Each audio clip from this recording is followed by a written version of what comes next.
because the logical progression, unless you're going to be a corporate engineer for the rest of your life, is moving into consultancy. It's the logical progression because you're going to get tired of just dealing with one network, right? When you become a consultant, you dealing with multiple networks. A lot of corporate engineers, unfortunately, they don't learn anything outside of what they did, right? That's why it's so hard for them to move around because they, you might get routing and switching, and that's all you did for 20 years, right? But then you become a consultant, you're dealing with route and switching, you're dealing with wireless, you're dealing with network security, you're dealing with microsegmentation, you're dealing with multiple different type of networks, IoT, IT, OT, stuff like that. You're dealing with, SASE, you're dealing with SD-WAN, you're dealing with all kind of stuff when you're a consultant.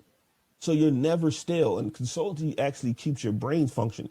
And it goes back to the question you said, why do you keep studying? Because you don't know what network you're going to get to tomorrow, right? Corporate engineer person, again, if you're good with that, that's fine. But just know you're always going to just know that network.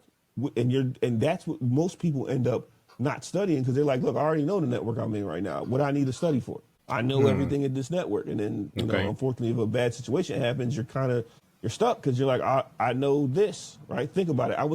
I used to have a NetWare, Novell Networks CNE. Novell doesn't even exist anymore. Right? If I just focused on that, I'd be done. So you're going to have to become a consultant at one point, working for a bar, working for yourself or something like that. And that will